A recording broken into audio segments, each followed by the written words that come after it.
है राजस्थान के रहने वाले सुमेर सिंह और जय सिंह की। जय सिंह सुमेर सिंह को अपना सबसे अच्छा दोस्त मानता था, इसलिए वो उससे सारी बातें बताता। एक दिन बातों ही बातों में जय सिंह ने सुमेर सिंह को अपने पास रखी सैकड़ों साल पुरानी मूर्ति के बारे में बताया। उस मूर्ति की कीमत आज करोड़ों में थी। ये जानकर सुमेर सिंह के मन में लालच आ गया और वो उसे हासिल करने की फिराक में लग गया। एक रात मौका पाकर वो अपना चेहरा नकाब से ढककर चुपके से रस्सी के सहारे उसके घर में घुस आया और सोते हुए जय सिंह का गला दबाने लगता है।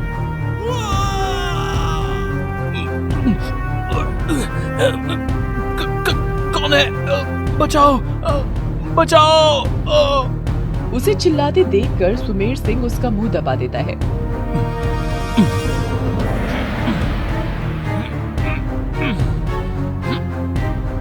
इतने में अपने पिता की चीख की आवाज सुनकर जय सिंह की 8 साल की बेटी अनीता भी दौड़ी चली आई और सुमेर सिंह के पीठ पर पीछे से मुक्का मारने लगी। छोड़ दो मेरे पिताजी को, छोड़ दो, छोड़ो। सुमेर सिंह को बहुत गुस्सा आता है और वो जोर का धक्का अनीता को मारता है। अनीता का सिर सामने की दीवार से टकरा जाता है और उसके सिर से खून निकलने लगता है। वो बेहोश हो जाती है। जय सिंह ये देखकर गुस्से में भर जाता है और सुमेर सिंह को धक्का देता है। इसी क्रम में सुमेर सिंह का नकाब हट जाता है। अरे सुमेर सिंह, मेरे दोस्त, तुम!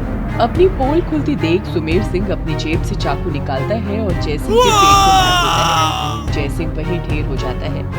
उसके बाद वो उसके कमरे की तिजोरी से मूर्ति निकालता है। तब तक अनीता को होश आ जाता है। सुमेर सिंह ये देख लेता है तो किसी भी कीमत पर मूर्ति को ले जाना चाहता है, इसलिए वो अनीता को भी चाकू मार देता है। अंकल, आपने इस मूर्ति के लिए मेरे पापा को मार दिया, सालों की दोस्ती भुला दी। देख लेना, ये मूर्ति एक दिन आपको भी मार देगी, आपको भी मार देगी अंकल। अनीता भी दम तोड़ देती है, लेकिन उसकी आत्मा उस मूर्ति में प्रवेश कर जाती है। अनीता की बातों की परवाह किए बिना सुमेर सिंह वो मूर्ति लेकर घर पहुंचता है। रात को सुमेर सिंह मूर्ति को अपनी तिजोरी में रखकर तिजोरी बंद कर रहा है। तभी देखता है कि मूर्ति का हाथ तिजोरी के दरवाजे में फंसा हुआ है। अरे, मूर्ति का हाथ कैसे बाहर निकल गया? सुमेर सिंह फिर से मूर्ति को अंदर कर तिजोरी बंद करने की कोशिश करता है, लेकिन फिर से उसका हाथ बाहर निकल आता है। ये हो क्या रहा है? मूर्ति का हाथ बार बार बाहर क्यों निकल रहा है? तभी मूर्ति की आंखों से खून के आंसू निकलने लगते हैं। वो रोने लगती है। मेरी आंखों को विश्वास नहीं हो रहा है। भला बेजान चीज भी रोती है? इसके भी आंसू होते हैं? वो ये सोच ही रहा था कि मूर्ति तिजोरी से पूरी तरह बाहर आ जाती है और सुमेर सिंह को जोर का धक्का मारती है और उसके सीने पर चढ़कर उसका गला दबाने लगती है। अरे छोड़ मुझे, मेरी जान लेगी क्या? मूर्ति के हाथों का शिकंजा कसता ही जा रहा था। सुमेर सिंह का दम टूटने ही वाला था कि तभी उसकी नजर सामने रखी पेट्रोल की बोतल पर जाती है और वो किसी तरह मूर्ति के शिकंजे से छूटता है और मूर्ति के मुंह पर पेट्रोल फेंकता है और जेब से माचिस निकालकर उसमें आग लगा देता है। बड़ी आई मुझे मारने वाली, अब जा, भस्म हो जा। सुमेर सिंह को लगा कि उसने मूर्ति से अपना पीछा छुड़ा लिया है, लेकिन चलती हुई मूर्ति उछलकर उसे गिरा देती है और उसके सीने पर चढ़ जाती है। सुमेर सिंह का शरीर भी जलने लगता है। वो दर्द से छटपटाता है और उसी दर्द में किसी तरह हिम्मत कर फिर उठता है और बाथरूम जाकर झरने के नीचे खड़ा हो जाता है। मूर्ति में लगी आग के साथ साथ उसके कपड़ों में लगी आग भी बुझ जाती है। आज तो किसी तरह मेरी जान बच गई, लेकिन मुझे इस मूर्ति को जल्द से जल्द बेचकर इस देश से भाग जाना होगा, नहीं तो ये मेरी जान ही ले लेगी। सुमेर सिंह ने मूर्ति को बेचने की बहुत कोशिश की, लेकिन जली हुई शक्ल वाली मूर्ति कोई भी खरीदने के लिए तैयार नहीं होता। इस बीच उसकी मुलाकात दिल्ली के रहने वाले ऋषि से हुई। ऋषि को पुरानी चीजें इकट्ठा करने का शौक था। सैकड़ों साल पुराने सिक्के, पेंटिंग्स, फर्नीचर, कार उसके घर को अलग ही पहचान देते थे। वैसे तो वो राजस्थान घूमने आया था, लेकिन उसका यही शौक उसे सुमेर सिंह के पास ले आया था। लगभग 500 साल पुरानी इस मूर्ति को आप इतने सस्ते में बेच क्यों रहे हैं? इसकी तो आपको मुंहमांगी कीमत मिल सकती है। वो ऐसा है कि मैं अगले महीने हमेशा के लिए विदेश जा रहा हूं। मेरे दिल के बहुत करीब रहते हुए भी मैं इसे अपने साथ नहीं ले जा सकता। ठीक है फिर, ये रहे आपके पैसे। आज से ये मूर्ति मेरी हुई। ऋषि ने मूर्ति को संभालकर अपनी कार में रखा और फिर उसकी कार हाईवे पर पूरी रफ्तार से दौड़ने लगी। एक रेड लाइट पर वो अपनी कार रोकता है। अचानक से उसकी नजर कार के आगे वाले शीशे पर जाती है। पूरा शीशा उसे खून से भरा दिखता है। अरे, ये शीशे पर ये लाल खून जैसा क्या है? वो ये सोच ही रहा होता है कि उसे कार की बोनट पर अपनी वही मूर्ति दिखाई देती है। उस मूर्ति से रोने की आवाज आ रही है। उसकी आंखों से आंसू भी बह रहे हैं। वो आंसू खून के जैसे हैं। वही खून उसकी बोनट पर फैलता जा रहा है। मूर्ति रोते रोते ये भी बोल रही है कि मुझे जहां से लाया वही छोड़ दे मुझे वही, नहीं तो सब तबाह हो जाएगा। ये क्या हो रहा है? ये तो वही मूर्ति है जिसे मैंने सुमेर सिंह से खरीदा है। ये बाहर कैसे आ गई? ये तो बोल भी रही है। ऋषि कुछ समझ पाता तभी रेड लाइट के पास खड़ी उसकी कार के शीशे पर एक बच्चा खटखट करता है। वो शीशे को खोलता है। उस बच्चे ने अपने हाथों में वही मूर्ति पकड़ रखी है। साहब, ये मूर्ति ले लो ना, सुबह से बोनी नहीं हुई, भगवान के लिए ले लो ना। ये सब देखकर उसका दिमाग चकराने लगता है। तभी उसके मोबाइल की घंटी बजती है। मोबाइल पर वाइफ कॉलिंग लिखा हुआ आता है। अचानक से वो सारी चीजें गायब हो जाती हैं। वो फोन उठाता है। अरे कहाँ हो तुम ऋषि? दिल्ली वापस नहीं लौटना क्या? तुमने कहा 1 घंटे में किसी से मिलकर आ रहे हो। मैं और अंजलि कब से तुम्हारा इंतजार कर रहे हैं। सोनम, मैं रास्ते में हूँ, बस 10 मिनट और। ऋषि के दिमाग में कई सारे सवाल चल रहे थे, लेकिन एक का भी जवाब उसके पास नहीं था। थोड़ी देर में वो अपनी बीवी और छोटी बेटी अंजलि के पास पहुंचा, जो राजस्थान के एक किले के पास उसका इंतजार कर रहे थे। वो उन्हें पिक करता है और वहां से दिल्ली की ओर निकल पड़ता है। पापा, प्लीज रास्ते में आइसक्रीम वाले की दुकान पर जरूर रोकना, मुझे आइसक्रीम खानी है। मम्मा ने मुझे आइसक्रीम खाने नहीं दी। ओके बेटा। रात का समय है। कार फुल स्पीड में सड़क पर चल रही है। ऋषि कार के शीशे से गाड़ी की पिछली सीट पर बीच बीच में देख लेता है, जहां सोनम और अंजलि बैठे हैं। अंजलि के हाथ में एक प्यारी सी गुड़िया है जिसे उसने सीने से लगा रखा है। ऋषि उसे और उसकी गुड़िया को देख ही रहा होता है कि अचानक उसकी गुड़िया उसी मूर्ति में बदल जाती है। ऋषि उसे देखकर डर जाता है। तभी सामने से उसे एक बड़ा ट्रक आता दिखाई देता है। ऋषि किसी तरह स्टीयरिंग घुमाकर कार को एक्सीडेंट से बचा तो लेता है, लेकिन सभी डर जाते हैं। अरे घर जल्दी पहुंचना है, इसका मतलब ये नहीं कि कार को हवाई जहाज बना दो। हाँ। अब ऋषि गाड़ी को संभाल कर चला रहा था। रास्ते में उसे आइसक्रीम पार्लर दिखा तो वो गाड़ी रोककर आइसक्रीम लाने चला गया। तभी उसे सोनम की चीख सुनाई देती है। वो आवाज की दिशा में भाग कर गया और वहाँ जो देखा उसे देखकर उसके पैरों तले की जमीन खिसक गई। पापा को बचा लो पापा। पिछले एपिसोड में आपने देखा कि राजस्थान के रहने वाले सुमेर सिंह और जय सिंह में बहुत दोस्ती थी। जय सिंह के पास एक बेहद कीमती मूर्ति होती है, जिसको पाने के लालच में वो जय सिंह और उसकी बेटी को मार देता है, लेकिन उसकी बेटी की आत्मा उस मूर्ति में आ जाती है। सुमेर सिंह वो मूर्ति घर तो ले आता है, लेकिन उसके साथ भुतहा घटना होनी शुरू हो जाती है। वो इससे बचने के लिए वो मूर्ति ऋषि नाम के आदमी को बेच देता है, जिसे पुरानी चीजों को इकट्ठा करने का शौक होता है। मूर्ति खरीदने के साथ उसके साथ भी भूतिया घटनाएं होती हैं। जब वो अपनी पत्नी के साथ वापस दिल्ली लौट रहा होता है तो वो मूर्ति उसकी पत्नी सोनम पर हमला कर देती है। अब आगे वो मूर्ति सोनम का गला घोंट रही होती है और उसकी बेटी अंजलि अपने पापा से मम्मा को बचाने के लिए कहती है। ऋषि वहाँ सामने पड़े एक बड़े से डंडे को उठाता है और उस मूर्ति पर जोर से मारता है। मूर्ति दूर जा गिरती है। सोनम, भागो यहाँ से, लगता है ये मूर्ति भूतिया है। ऋषि खुद अंजलि को गोद में उठाता है और सोनम का हाथ पकड़कर वहाँ से भागने लगता है। भागते भागते वे अपनी कार के पास पहुँचते हैं। ऋषि कार के दरवाजे को खोलने की कोशिश करता है।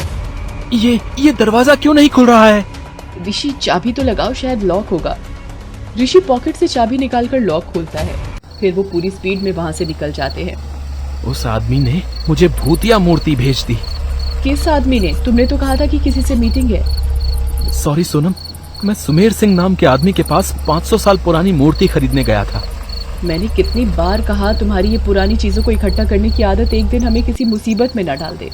वो अपने घर पहुंचकर जल्दी जल्दी दरवाजा बंद करते हैं। तभी उन्हें दरवाजे पर किसी के खटखटाने की आवाज आती है। वे सभी डर जाते हैं। हे भगवान, इतनी रात को कौन आ गया? वो उठकर दरवाजे के की होल से झांक कर देखती है। दरवाजे के बाहर वही मूर्ति उन्हें दिखती है। ऋषि दरवाजे पर वही है। मम्मा, अब हम लोग मर जाएंगे। नहीं बेटा, कोई नहीं मरेगा, आपके पापा है ना। वो ये बातें कर ही रहे होते हैं कि वो मूर्ति दरवाजा तोड़कर अंदर आ जाती है। सभी डर जाते हैं। अंजलि तो फूट फूट कर रोने लगती है। पापा, पापा मुझे बचा लो पापा। उन लोगों को कुछ समझ नहीं आ रहा था कि वो क्या करे। तभी मूर्ति से आवाज आने लगती है, मुझे जहां से लाया वहां छोड़ दो। मेरी तुम लोगों से कोई दुश्मनी नहीं। मुझे सुमेर सिंह के पास छोड़ दो, नहीं तो मैं सब बर्बाद कर दूंगी। पापा, इसे छोड़ आओ ना। ये जहाँ बोलती है वहाँ छोड़ आओ ना इसे। मुझे इसे देखकर बहुत डर लग रहा है। प्लीज पापा, इसे छोड़ आओ ना। हाँ बेटा, पापा इसे वहीं छोड़ कर आएंगे इसे। ऋषि उस मूर्ति को उठाकर अपनी कार में रखकर राजस्थान निकलने की तैयारी कर ही रहा होता है कि पीछे से सोनम और अंजलि भी आ जाते हैं और साथ जाने की जिद करते हैं।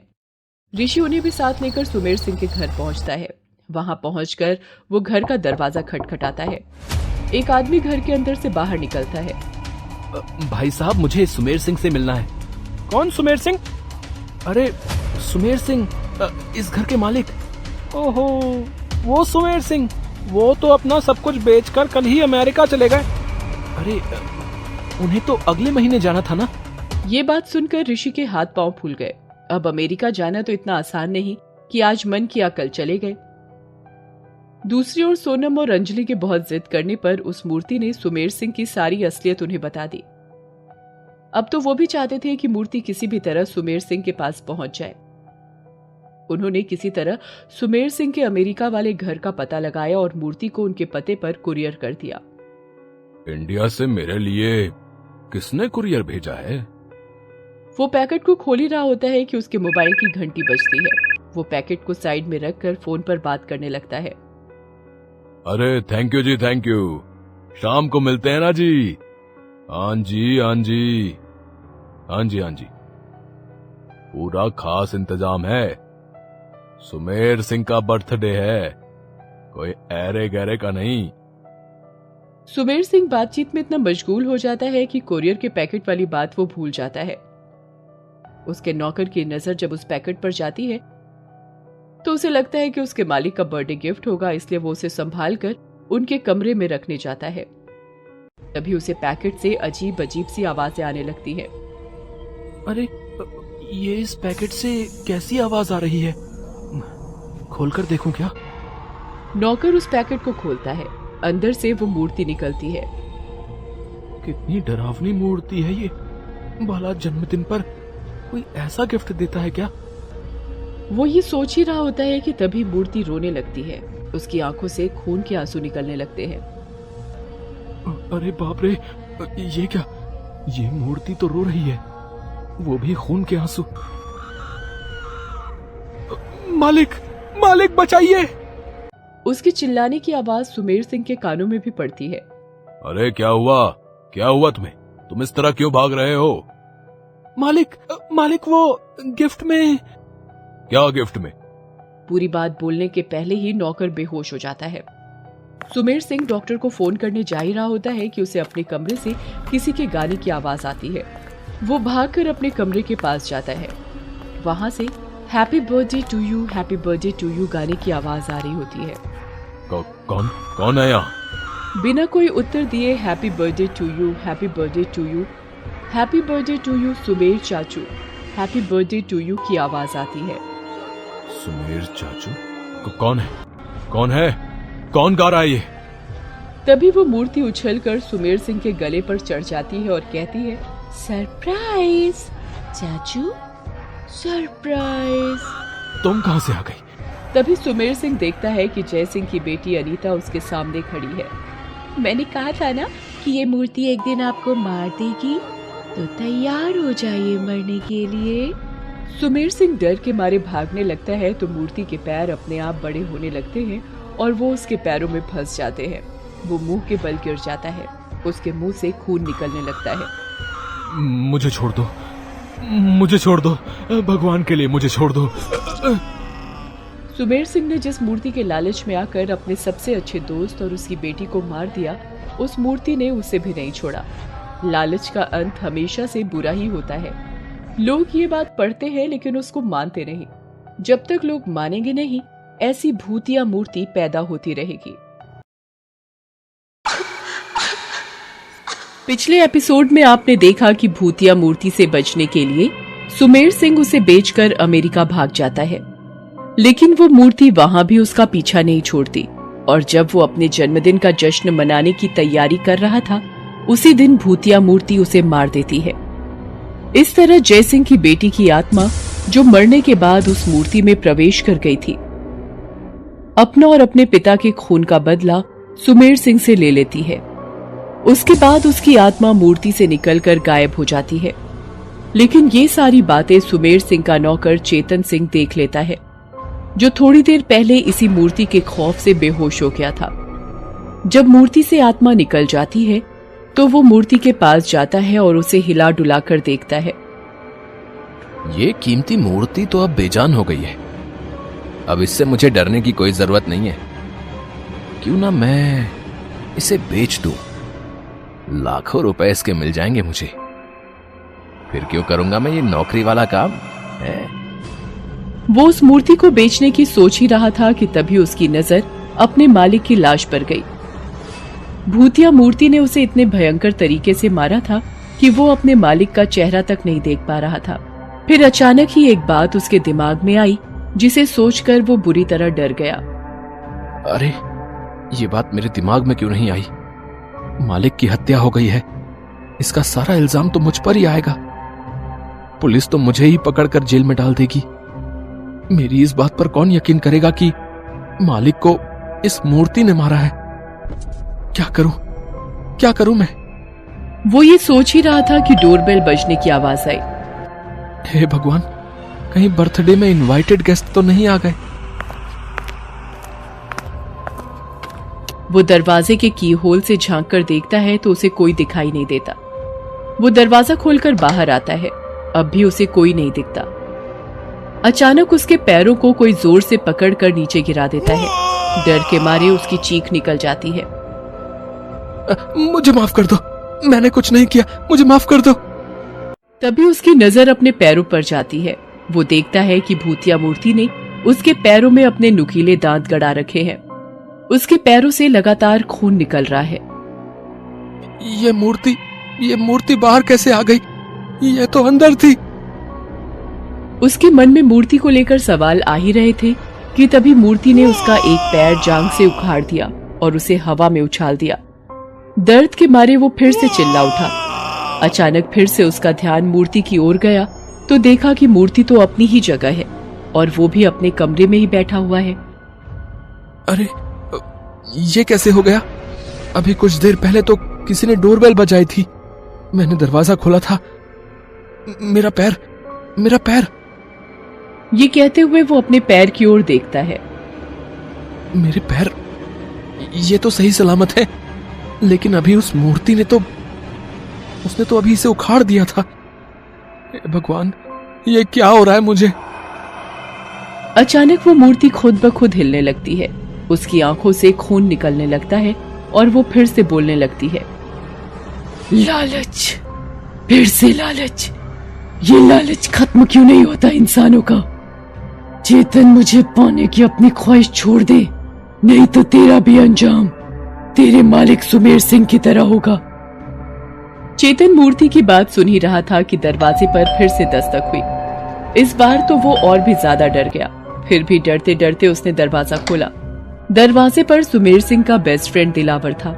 सुमेर सिंह ने ही उसे फोन करके अपनी बर्थडे पार्टी के लिए बुलाया था। दरवाजा खुलते ही वो घर के अंदर दाखिल हुआ। वो चेतन से ये पूछने ही वाला था कि सुमेर सिंह कहाँ है, तभी दिलावर की नजर सुमेर सिंह की लाश पर गई। उसके मुंह से चीख निकल गई। सुमेर, किसने किया ये सब? मेरे दोस्त, किसने मारा तुझे? दिलावर को उसके सारे सवालों का जवाब मिल गया जब चेतन ने उसे सारी बात सच सच बताई। लेकिन चेतन की बात सुनकर दिलावर ने अपना आपा खो दिया और गुस्से में बोला, तुमने मुझे बेवकूफ समझ रखा है क्या? 2 कौड़ी के नौकर, तुमने ही मेरे दोस्त की हत्या की है। मैं तुझे नहीं छोड़ूंगा।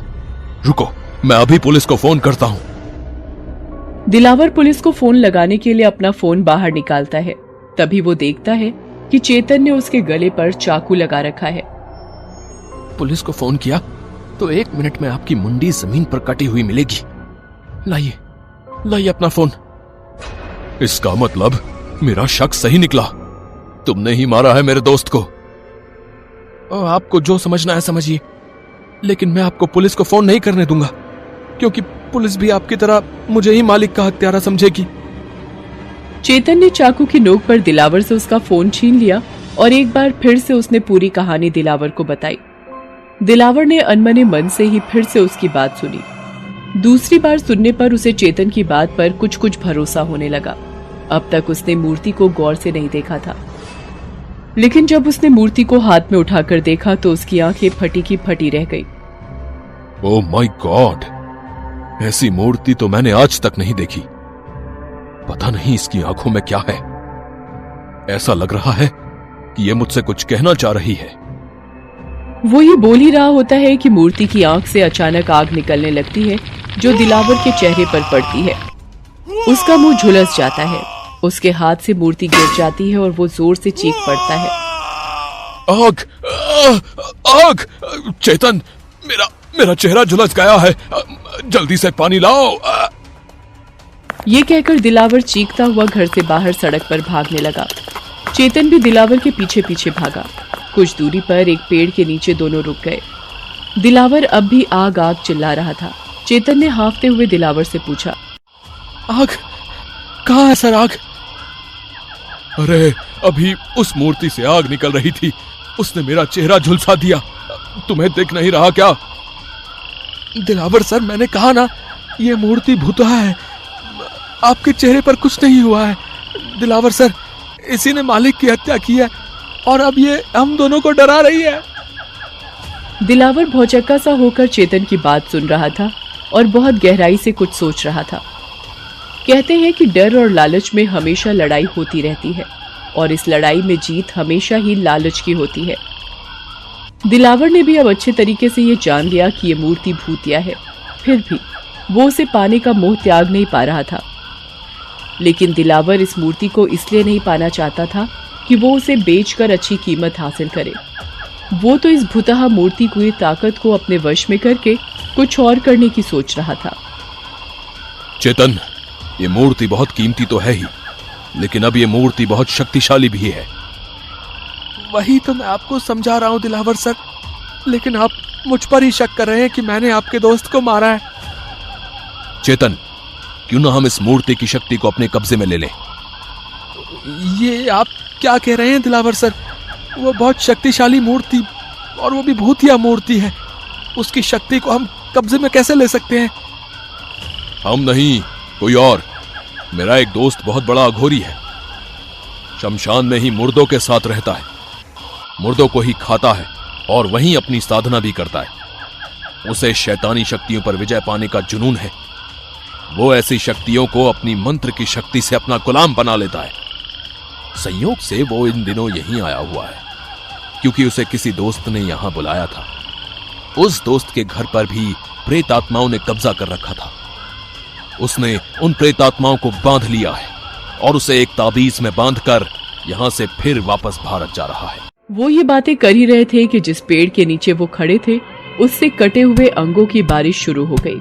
कटे हाथ, कटे पैर, कटा सिर जमीन पर गिरने के बाद वो सभी जुड़ गए और वो भूतिया मूर्ति में बदल गए। उसके बाद उसने दिलावर को जमीन पर पटक दिया। पल में ही भूतिया मूर्ति के हाथ में एक तलवार आ गई। नहीं बचेगा तू, नहीं बचेगा। मुझे बांधने की सोच रहा है, नहीं बचेगा तू। पिछले एपिसोड में आपने देखा कि सुमेर सिंह की मौत के बाद उसके नौकर चेतन सिंह को भी उस भूतिया मूर्ति को पाने की चाह जाग जाती है। लेकिन उसकी इस चाहत के साथ ही उसके साथ अजीब अजीब घटनाएं भी शुरू हो जाती हैं। इस बीच सुमेर सिंह का दोस्त दिलावर सुमेर सिंह के घर पहुंचता है।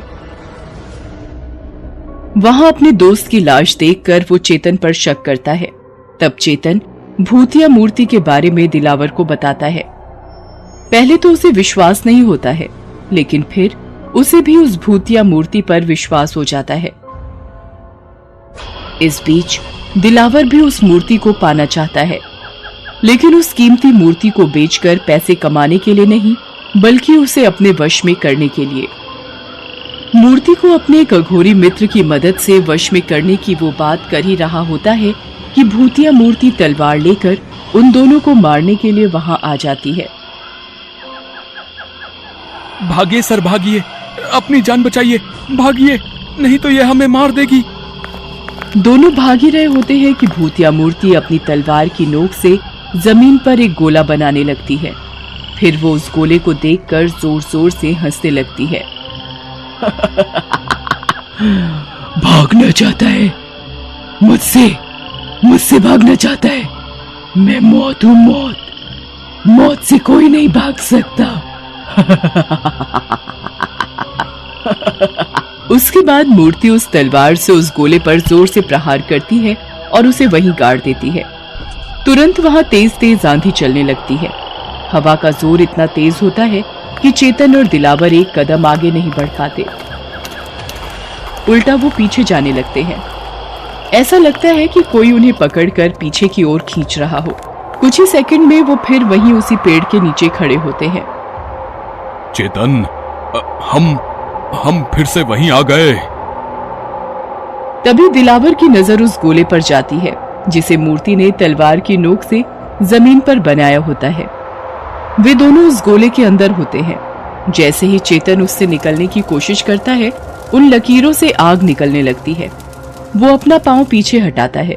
दिलावर भी यही करने की कोशिश करता है, लेकिन फिर से आग निकलने लगती है।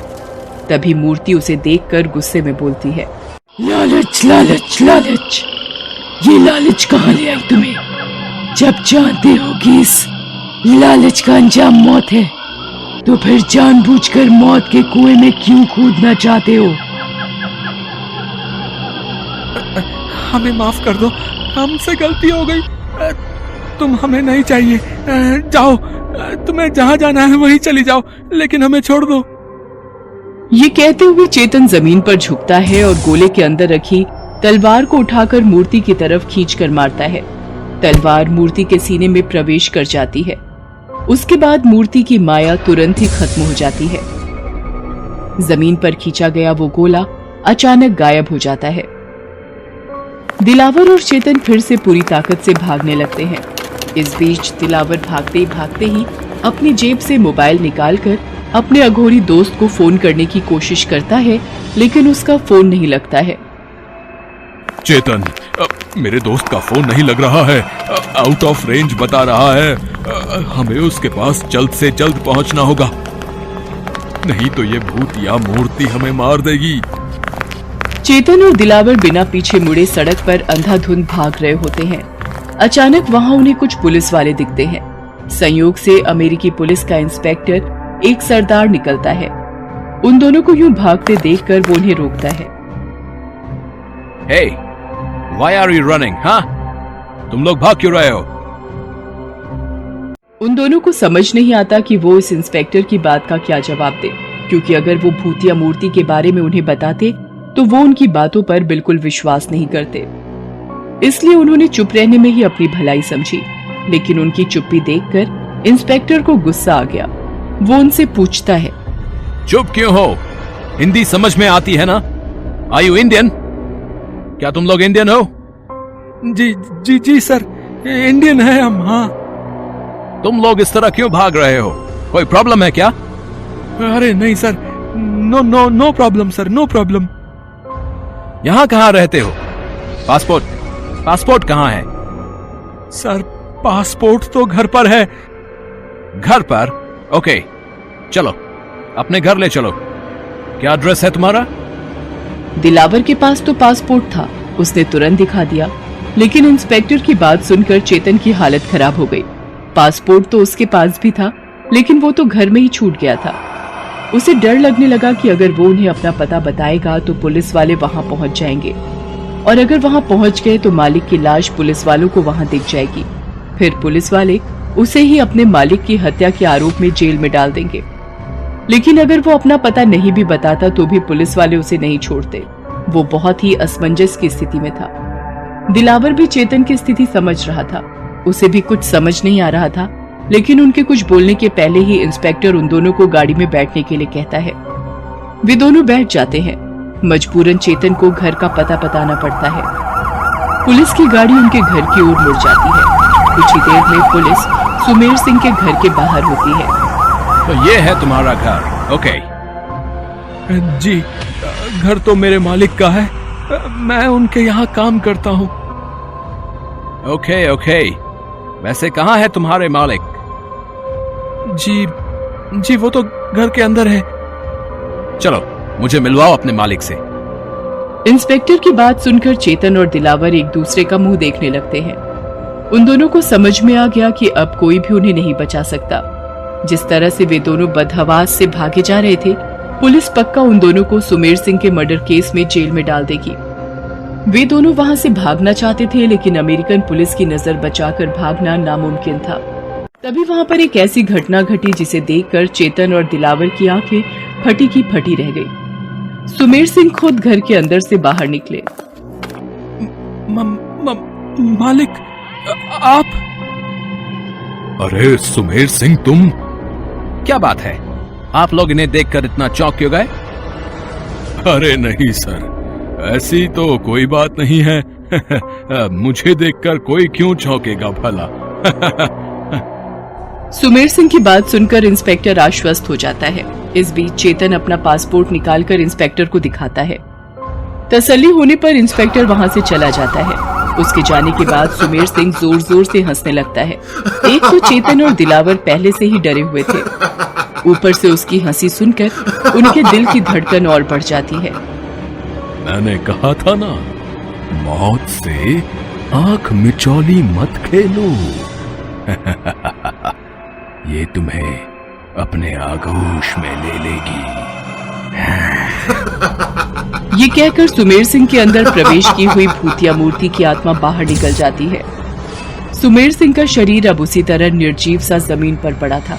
उसके बाद भूतिया मूर्ति चेतन के ऊपर सवार हो जाती है और उसकी गर्दन दबाने लगती है।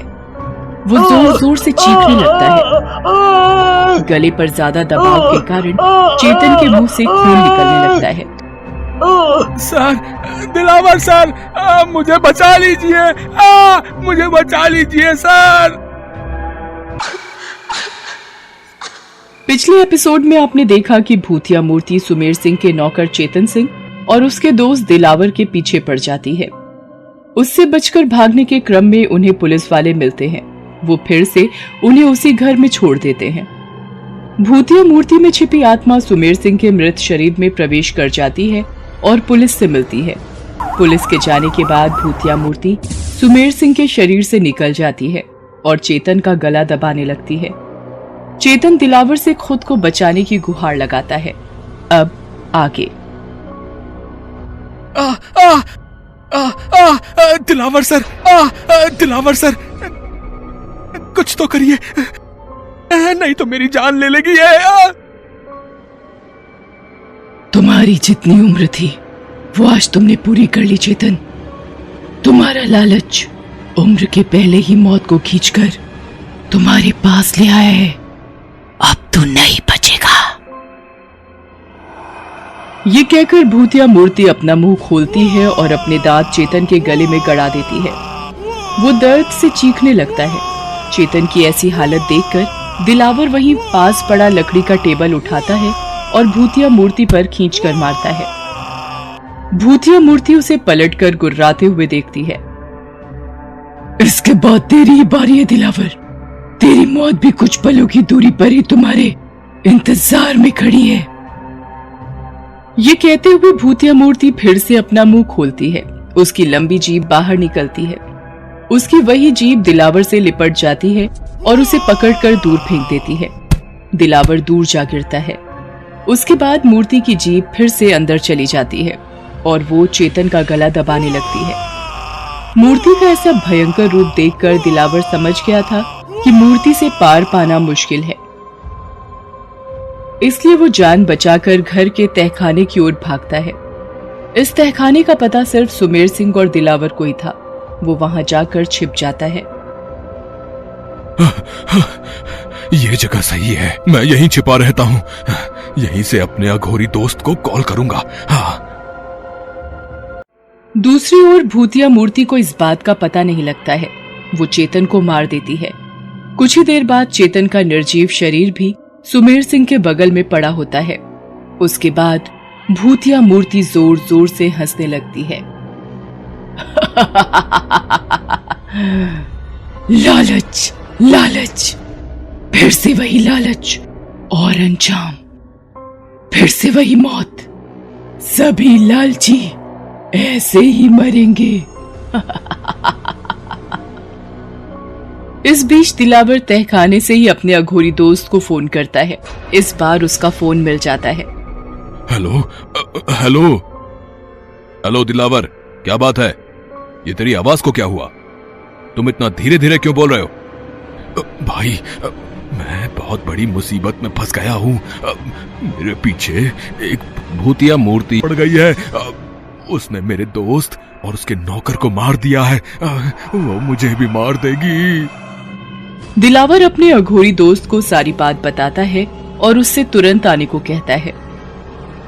मैंने अपना पता तुझे मैसेज कर दिया है, तू जल्दी आ जा। लेकिन यार, मैं कैसे आ सकता हूँ? क्यों, क्या हुआ? तू भी डर गया क्या? प्लीज यार, अपने दोस्त को बचा ले। भाई, तू समझने की कोशिश कर।